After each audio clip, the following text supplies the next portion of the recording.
Everyone, I am Amrita और आज हम करने वाले हैं डेट फंक्शन और ये है हमारा एक्सेल का डे 4। ओके, चलो स्टार्ट करते हैं। तो कौन कौन से टॉपिक हम कवर करने वाले हैं वो सारा टॉपिक मैंने यहाँ पर लिख दिया है, तो लेट्स स्टार्ट। ओके, तो डेट फंक्शन, ठीक है, ये सारे डेट फंक्शन है। तो अगर मान लो आपको आज का डेट जानना हो, ठीक है, current date, so what you will write, simple today लिखना है हमें और बस हमें एंटर कर देना है। और आज जो डेट है वो यहाँ पर आ चुका है जिस दिन मैं रिकॉर्ड कर रही हूँ, ठीक है। तो ये है आज 7 नवंबर, ठीक है, 7 नवंबर। चलो, तो ये हो गया हमारा डेट। और अगर मैं नाउ की बात करूँ, ठीक है, मैं यहाँ पर लिख देती हूँ डेट। तो एक होता है हमारा नाउ फंक्शन। तो नाउ फंक्शन क्या होता है, वो हमें डेट के साथ टाइम भी बताता है। तो अभी क्या टाइम हो रहा है वो आप लोगों को पता चल जाएगा, ठीक है। तो नाउ, वेट अ मिनट, पहले equal to sign then now, ठीक है, और फिर उसके बाद बस क्लिक कर देना है एंटर।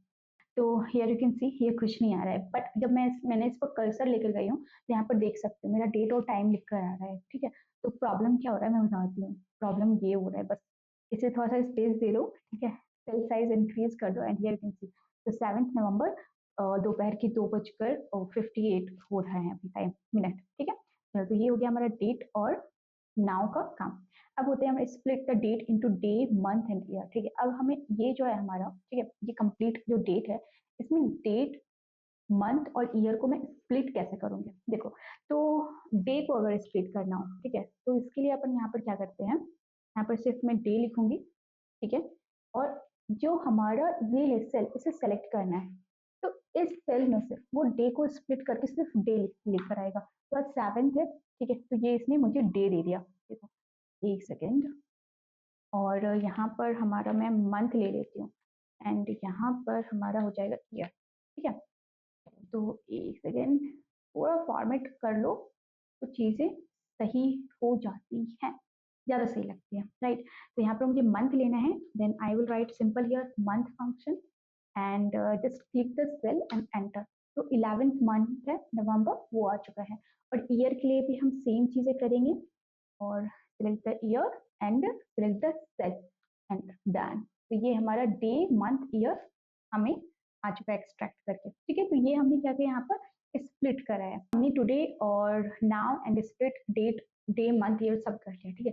अब हमें क्या करना है, कंबाइन करना है इनको, जो हमने स्प्लिट करा था उसे कंबाइन करना है, ठीक है। तो इसके लिए एक फंक्शन है हमारा डेट फंक्शन, ठीक है। तो हमें करना क्या है यहाँ पर, ठीक है, हमें कुछ नहीं, हमें लिखना है यहाँ पर डेट, ये लेकिन सी यहाँ पर ध्यान दो, राइट। हमें ईयर देना है सबसे पहले, comma, month then day, right. तो मैं यहाँ पर ईयर पे क्लिक करूंगी, कॉमा, देन मंथ पर क्लिक करूंगी, कॉमा, देन डे पर क्लिक करूंगी, दैट्स इट, ठीक है।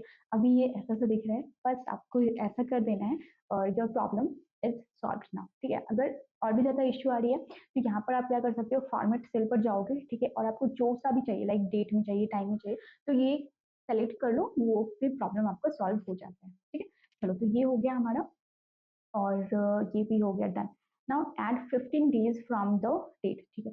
तो मुझे ये चीज चाहिए था, 15 डेज ऐड करना है, ठीक है। तो मैं काम करती हूँ, मैं यहाँ पर 15 डेज, ठीक है, तो ये समझ में आएंगी, ठीक है। डेट है हमारा 7 नवंबर, इसमें 15 दिन और ऐड करना है, तो 15 प्लस 7 कितने होंगे, तो देखते हैं। ये जो सेल है वो सेलेक्ट करूंगी, प्लस 15 कर दूंगी, सिंपल। मैंने क्या किया, इक्वल टू सेल सेलेक्ट करा प्लस 15, क्योंकि 15 डेज ऐड करना था, बस एंटर कर दो। 22, इज दिस करेक्ट, मतलब 7 प्लस 15 22 ही होते हैं ना, एक बार आप चेक कर लो कैलेंडर, ठीक है। तो ये सही हो गया। अब मान लो मुझे 15 डेज सब्ट्रैक्ट करने हैं, या फिर चलो 10 डेज करते हैं, ठीक है। तो 10 डेज सब्ट्रैक्ट करने हैं, ठीक है। तो 10 डेज सब्ट्रैक्ट कर रहे हैं, यहाँ पर माइनस कर रहे हैं, ठीक है। यहाँ पर मैं लिख देती हूँ प्लस, तो आप लोगों को ईजी रहेगा समझने के लिए। तो यहाँ पर हमें क्या करना है, सबसे पहले इक्वल टू लिखना है एक बार, ठीक है। सेलेक्ट करना है दिस, इस डेट में हमें माइनस करना है क्या, 10 डेज। तो क्या हो जाएगा, 22 में से 10 दिन माइनस हो गए, तो मतलब 12, 11, ठीक है। सही चल रहा है, चलो बहुत बढ़िया, चलो वेरी गुड। अब हमें करना है मंथ, ठीक है। तो अगर ये हमारा 11 मंथ है, मैं एक काम करती हूँ, क्योंकि अगर 1 मंथ करते हैं, ठीक है, अगर 11 मंथ ऐड करेंगे, सॉरी 5 मंथ अगर मैं ऐड करूंगी नवंबर में, तो हमारा लाइक वो नेक्स्ट ईयर हो जाएगा, समझ रहे हो। नवंबर में 5 मंथ अगर ऐड करोगे तो दिसंबर, फिर जनवरी, फिर फरवरी, फिर मार्च, अप्रैल, मतलब वो 2025 पहुँच जाएगा। तो इसलिए मैं यहाँ पर सिर्फ 1 मंथ ऐड करती हूँ, ठीक है? तो यहाँ पर मैं लिख देती हूँ 1 मंथ प्लस, ठीक है? ठीक है? तो ई डेट है, इस पर हमें क्लिक करना है। इस चीज़ को देखो, स्टार्ट डेट कॉमा मंथ ऐसा लिखना है। तो स्टार्ट डेट मैंने इसे किया, कॉमा देना है, ओके? और मंथ तो 1 बस एंटर कर दो। तो ये हमें कुछ नंबर सा दे रहा है, डोंट वरी। मैंने आपको बताया फॉर्मेट सेल पर क्लिक करना है और यहाँ पर डेट, मुझे डेट चाहिए था, मैंने डेट सेलेक्ट करा और हियर यू कैन सी हमारा 12 दिसंबर आ गया, ठीक है? अब इसी तरह अगर मान लो मुझे 3 मंथ्स, ठीक है? 3 मंथ मुझे सब्ट्रैक्ट करना है, तो क्या करना होगा, इक्वल टू साइन, ठीक है? और जो हमारा ई डेट है, ठीक है? तो ये सेल में सेलेक्ट करूंगी 12 दिसंबर वाला, तो मैंने ये सेलेक्ट करा, ठीक है? अब क्योंकि हमें क्या करना है, मतलब बैक जाना है, ठीक है? 3 मंथ पीछे जाना है, तो इसके लिए मैं यहाँ पर लिखूंगी -3 बस, ठीक है? -3 क्योंकि मुझे बैक जाना है, ठीक है?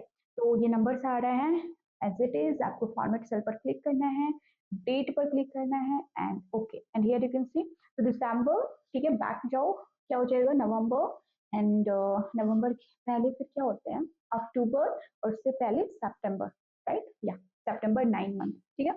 समझ में आया? Very good. ये हो गया हमारा दिस वन।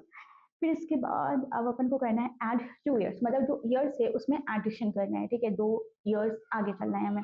मैं यहाँ पर लिख देती हूँ 2 इयर्स प्लस। अभी हमने मंथ, ठीक है, ऐड कर रहे हैं, सब्ट्रैक्ट कर रहे हैं। जब हमें ईयर अगर ऐड करना है तो 12 मंथ मतलब 12 month is equal to 1 year, right? तो मैं वही चीज़ यहाँ पर करने वाली हूँ, ठीक है? तो सेल सेलेक्ट करो, सितंबर वाला मैंने सेलेक्ट करा, और अगर मैं यहाँ पर मान लो 2 ईयर आगे जाना चाहती हूँ, इट मीन्स 24 मंथ्स, ठीक है? तो मैंने 24 लिखा, मैंने एंटर करा, ठीक है? और यहाँ पर हम जाएंगे हमारे फॉर्मेट सेल पर एंड डेट, और ये हमारा आ गया 2026, मतलब 2024 जो था 2 साल ऐड होकर के 26 आ गया। समझ में आया? तो इसी तरह आप यहाँ पर 2 इयर्स सब्ट्रैक्ट कर सकते हो, ठीक है? समझ में आया कैसे? तो ई डेट, राइट? एंड एक काम करो, ये सब्ट्रैक्शन कैसे होगा ये मुझे आप कमेंट में करके बताओ, ठीक है? तो कौन सा फंक्शन यूज होता है वो तो मैंने बता दिया, ठीक है? लेकिन अब ये आपका होमवर्क है, ठीक है? What is your homework, wait a minute. So this is your homework, मुझे -3 इयर्स, 3 इयर्स बैक क्या फॉर्मूला होगा मुझे वो आप बताओ लिख करके, ठीक है? तो मैं ई डेट, हमारा फॉर्मूला का स्टार्टिंग जो फंक्शन है वो मैंने ये बता दिया, बाकी जो इसके पैरामीटर क्या होंगे वो आप मुझे कमेंट करके बताओ, ठीक है? चलो फिर होप्स आप लोगों को ये क्लियर हो गया होगा, कोई भी डाउट हो गया let me know in the comment section.